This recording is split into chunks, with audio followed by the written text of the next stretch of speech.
So you're planning to move to the UK and wonder if you should even bother doing internship in your home country. Can you even do internship in the UK? So I was just like you when I was in medical school, and I remember thinking, what was the point of even bothering with a Ugandan internship when I didn't actually plan on practicing there? So initially my plan was to go to Canada to do my residency there. Eventually that didn't work out, and I will link a video that I did explaining this here. But basically I ended up doing my internship, and in this video I'm going to be sharing the pros and cons that I think of doing the internship either back home or coming and doing it here. So first of all, you don't necessarily have to do internship in your home country before coming to the UK if you want to come to work as a doctor here. Although for international medical graduates, you will require to do, first of all, English proficiency exams, and then you have to do the PLAB exams. That's PLAB 1 and PLAB 2.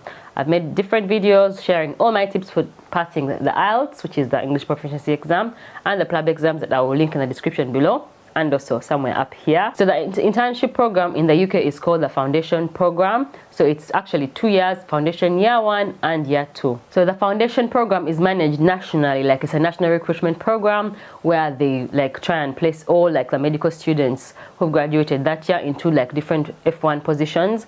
So it starts in August of each year. So if you're planning to take this route, then make sure you calculate your dates properly, because you want to be making sure that things are in line for you to start in August, because if you miss August of a particular year, you have to wait until the next year. I think that's the first con of this option, is that it's only once a year, so you have to be super careful in calculating all your dates. The main reason I think that most people don't go for this option is because the number of positions available. So because it's a national program, they only have a limited number of slots.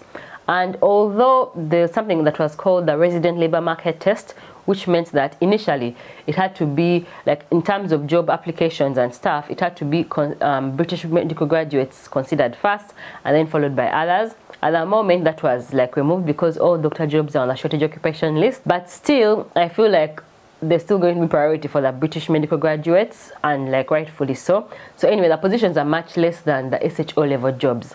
So SHO level jobs are the jobs that you would qualify for if you've done your internship in your home country. So those kind of jobs are much more, because most British medical graduates want to do their F1 at least to be able to get full GMC registration, and then after that, that's when a lot of people end up going to take what is called an F3 year, or like taking time out of like training, go for a year abroad, travel to Australia or Canada or somewhere else, and then come up. So that frees up a lot of positions whereby there's lots of SHO jobs at that point. So I think that's the main like reason that most of us end up using this other route. So the first pro would be really higher availability of jobs if you do an internship from back home. The next pro for doing internship in my own country was having the experience of living like as an adult, like real adult doctor life in your home country. I feel like that really made a big difference, because I did my internship and then I worked for a year. The salary was ridiculously low, but also I was even staying at home with my parents, so I didn't even have major expenses. But still, like every time especially in the initial years when I first arrived and I'm really struggling, I had like a background, or like I had something to compare it with. Unlike if I had moved right from medical school and then to here, and then like things are definitely going to be hard, like adjusting to the system. But because I knew that I've worked in Uganda as a medical doctor, and when I would compare it to that life, I'd be like, no, I think it would just give me motivation to continue, because I've actually had a taste, just a taste, because it was not even a very long time. I've had a taste of that life, and I am not about that life. So do consider doing internship in your home country, and even working a little bit to see if really this is the life you kind of want to live, because it might not even be that bad. You might find that actually it works out quite well for you, and then you don't even have to bother coming. The next pro I think of having that time is spending time in Uganda. So I don't know how long I'm going to live here, but the general trend of things is that when people move, they tend to stay. So my training, for instance, is a minimum of 6 years or probably longer, and like especially when you have children, like it becomes much harder to move. So I feel like I'm so grateful for the time that I did have at home to like spend at home. First of all, I was staying home with my parents, and then I also was doing touristy stuff. So for me, the whole time I kind of knew that I'm not going to be here for long. I put extra effort, like going to Jinja, going to here and there, like going and doing some touristy stuff, because I had that feeling like I'm going to be here for so long. And so I did take time to try and enjoy my country as much as I could. So yeah, if you are back home or wherever back home is for you, and you feel like you want to move, you probably will move. If you really want to do it, you will. But while you're still there, try and enjoy the time as much as you can, because a lot of things aren't the same like anywhere else. Like there's no place like home. The next pro of doing internship in your home country, or at least for me in my home country of Uganda, is getting hands-on experience. So I think our internship is the definition of being thrown into that deep end.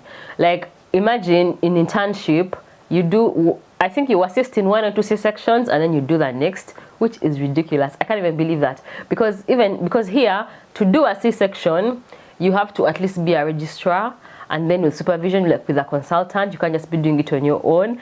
And also in the medical wards, I remember we had to do ward rounds independently, like on our own, on like day 1. Like I arrived and they're like, yeah, you're on the medical ward, go and start seeing patients. So I think that does build a lot of confidence in your clinical skills, and also you get lots of surgical skills as well.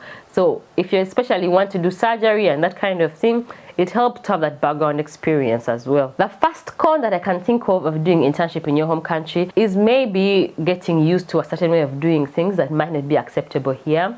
So for instance, in Uganda we have a lot of paternalistic medicine, which is where you don't really consider the patient's opinion, and just basically it's like you're the doctor, you're the expert, you do whatever you want and like make decisions for the patients. While here we have what is called shared care, which I feel like is amazing, because you're the expert in the disease and the condition, but the patient is the expert on their own life and what they're able to take. So for instance, they can decide which side effects are worth tolerating for them. And so I feel like if you work in your home country for too long, there's a risk that you might get so used to that and get a bit harder for you to adjust.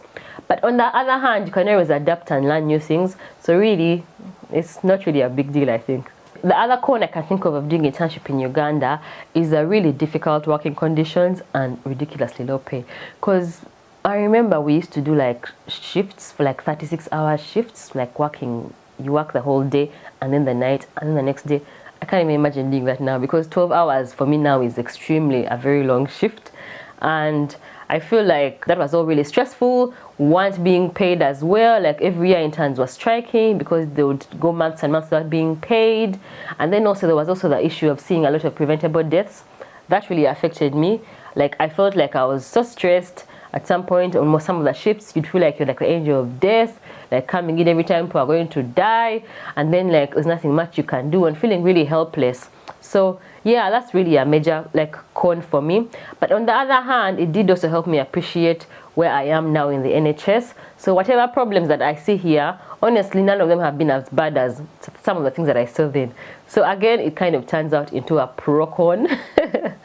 Or basically, there is no like major problem with any of this. Whatever you choose to do, it's all going to be fine. There's no experience that's wasted. Wherever you are in your journey, just enjoy it and know that's not going to be forever. So there you have it, guys. Those are the pros and cons for me, and in my opinion, the pros far outweigh the cons. So I am happy I did my internship and even worked after before coming to the UK, and I would highly recommend that you do, although of course it's entirely up to you. If you want to do internship straight away, then obviously go ahead, you do you. And if you're a doctor out there wondering what are the other ways of getting GMC registration, then watch this video where I explained all the options, including one of them that actually doesn't require exams.